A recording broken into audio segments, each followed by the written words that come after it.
Firman-Mu Tuhan, berita bagi kakiku, sabda yang hidup, terang bagi jalanku.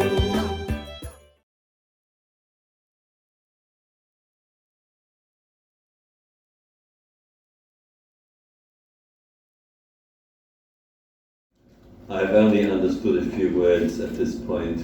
Hallelujah. Abraham, Isaac. Father Ken hanya mengerti kata-kata Haleluya, Abraham, Ishak saja. I wanted to tell you a story about a man in Sydney named Arthur Stace. Father Ken ingin bercerita tentang sebuah kisah di seseorang di Sydney yang namanya adalah Arthur. He was a drunk, and in 1930 he walked into a church in Sydney and his life changed.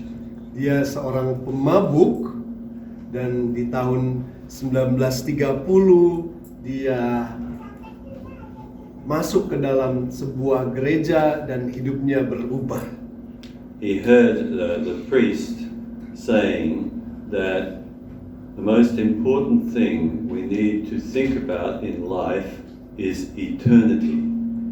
Dia mendengar imam berkhotbah bahwa hal yang paling penting dalam hidup adalah kehidupan kekal, kehidupan yang tidak berakhir.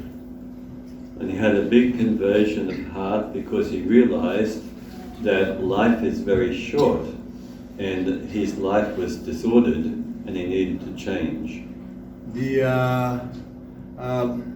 mengalami perubahan di dalam hatinya dan dia sadar bahwa hidup itu sangatlah pendek dan dia perlu mengubah hidupnya.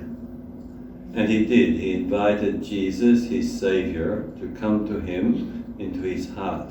And he repented and changed his life.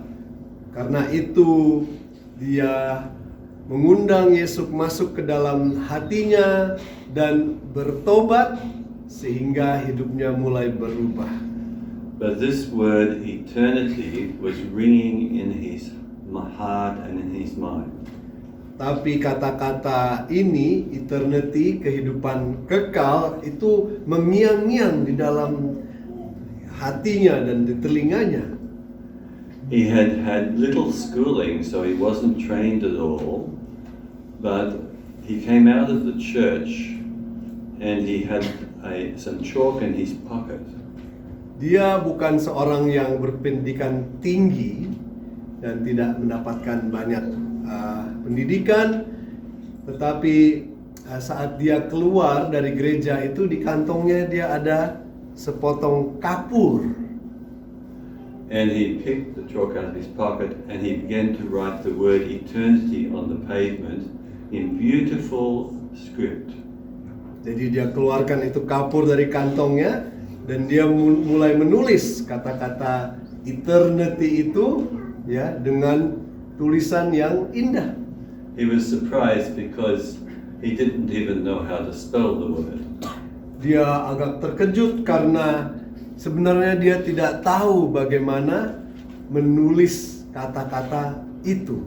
But it was perfect script, beautiful. Tapi sempurna tulisannya itu dan indah. And so from that day on, he began to go around the streets of Sydney and write the word eternity on the pavement everywhere. Sejak hari itu, karena itu dia mulai menulis kata kehidupan kekal itu eternity di setiap jalan di Sydney kemana saja dia pergi. Because he wanted everybody to know how important eternity is. Karena dia ingin semua orang tahu begitu pentingnya kata-kata kehidupan kekal eternity. Nobody knew who this man was, but everybody in Sydney knew about Mr. Eternity because they saw the word eternity everywhere. Tidak ada yang tahu siapa orang yang menulis itu, tapi mereka hanya bilang ini adalah Mr. eternity yang menulis kata-kata itu. And when his identity finally was discovered about 20 years later, it was on the front page of the newspapers. Dan ketika identitasnya itu akhirnya diketahui dan sampai masuk di halaman depan surat kabar ya di sana, itu sudah 20 tahun kemudian. And in the year 2000, which was the beginning of this century, on the Sydney Harbour Bridge, there was this big word for the celebrations of New Year. And there was this one word in the same script taken from Mr. Eternity, the word eternity. Dan di tahun 2000 saat pergantian milenial ya di Sydney di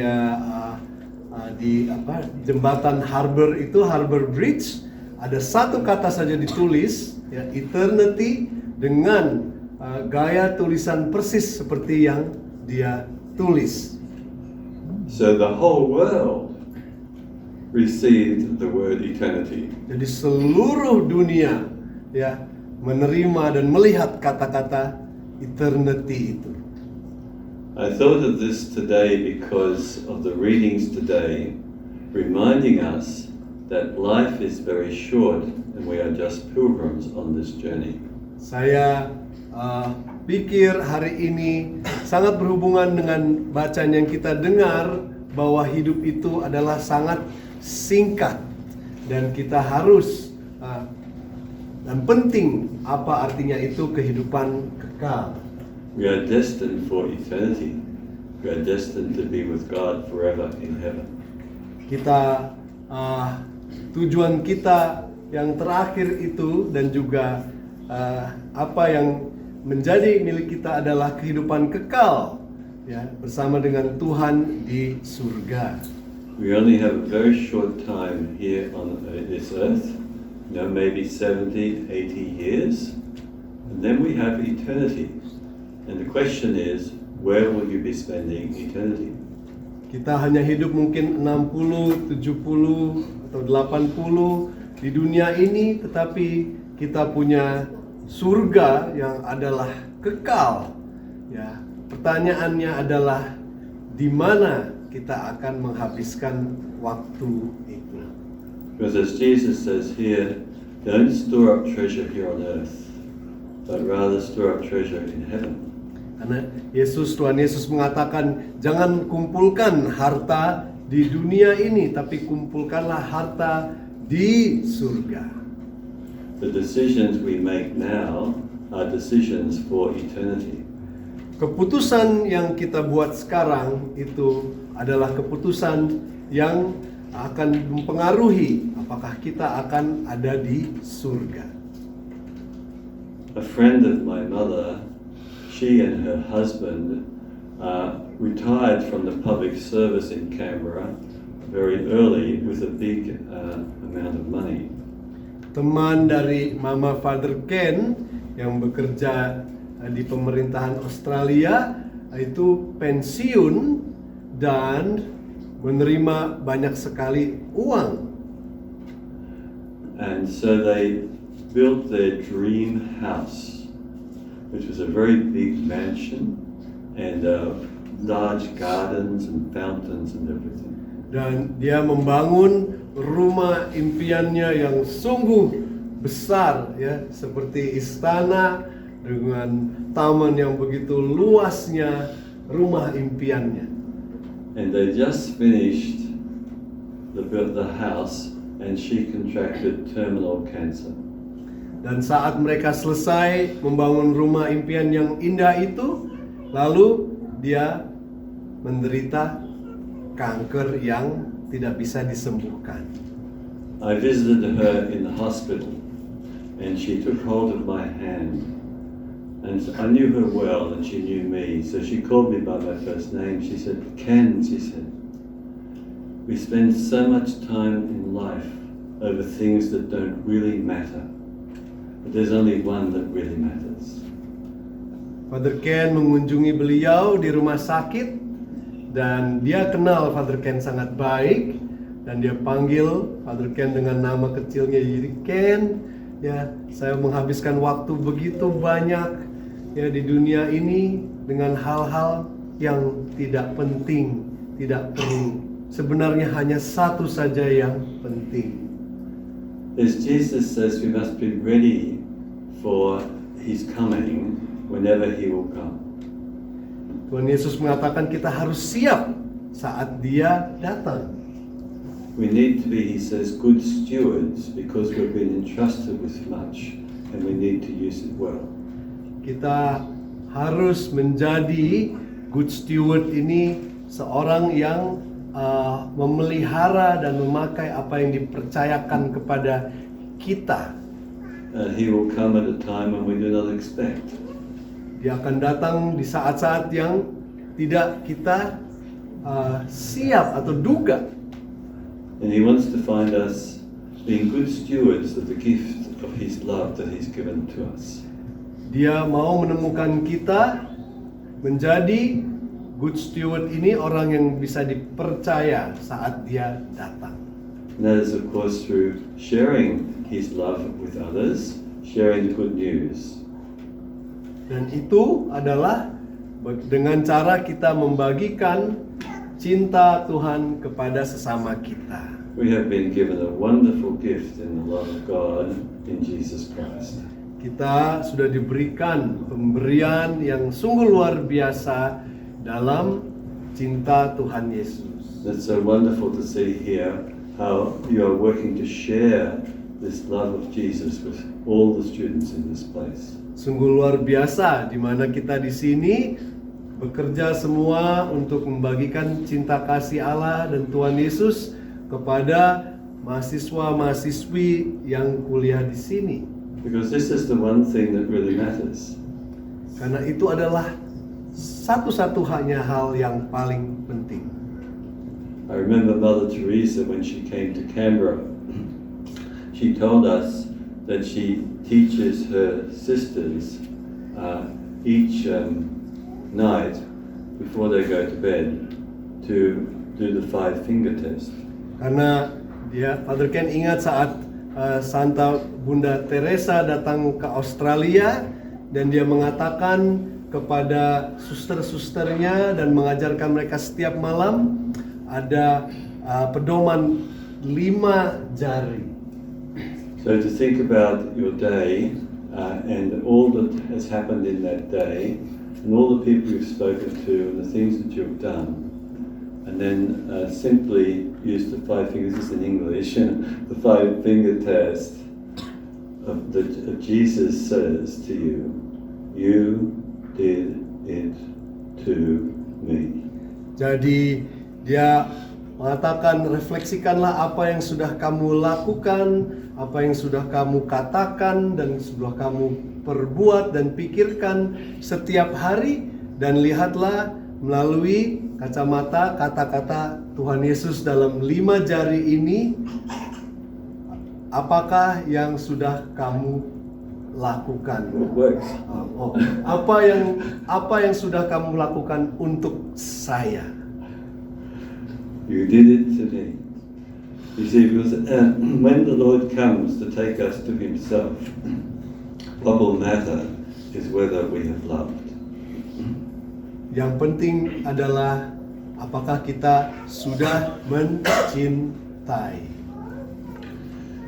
And when that moment comes, all the wealth that you have won't matter at all. Karena ketika saatnya tiba, semua kekayaan yang kita kumpulkan itu tidak lagi berarti. All the degrees and diplomas that you got won't matter either. Semua kesarjanaan, diploma, D3 dan lain sebagainya itu tidak lagi berarti. All the big house that you have or don't have, that won't matter either. Rumah yang besar yang kamu punya atau tidak punya pun tidak berarti. What will matter is that you have loved. Yang penting adalah kamu sudah mengasihi. Know that you have cared for those who are hungry, those who are thirsty, those who are without a house to live in. Those who need hospitality. Oh, kamu sudah memelihara dan memberi makan kepada mereka yang lapar, minum pada mereka yang haus, kepada mereka yang tidak punya, dan sudah memberikan pelayanan kepada mereka orang-orang kecil.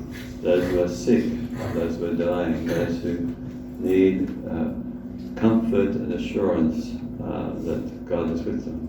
Mereka yang sakit, mereka yang perlu perawatan, penghiburan, ya, semua yang membutuhkan kasih sayang. So it's good for us to just ponder the shortness of our life. That's where true wisdom is found. Sangat penting karena itu untuk kita merefleksikan bagaimana singkatnya hidup kita. That each day I'm aware that that could be my last day. Setiap hari kita sadar bahwa hari itu mungkin hari kita yang terakhir. So I live each day as if it is my last day. Jadi hidupilah setiap hari seperti hari itu adalah hari terakhirmu. And that keeps me really close to God. Dan itu akan membuat kita dekat dengan Tuhan. So let's pray in this Eucharist, because in this Eucharist is a foretaste of heaven. Mari karena itu kita berdoa dalam Ekaristi ini, karena Ekaristi ini adalah juga ya kita mencicipi kehidupan kekal itu. For the everlasting joy that is intended for us to experience in heaven. Karena sukacita yang kekal itu kita dan di surga kita sudah mulai rasakan lewat Ekaristi ini. Let us pray that the Lord will give us the grace to prepare well for our heavenly homeland. Mari kita minta karunia Tuhan agar kita sanggup mempersiapkan diri untuk kehidupan kekal. Bless His name. Dan terpujilah namanya.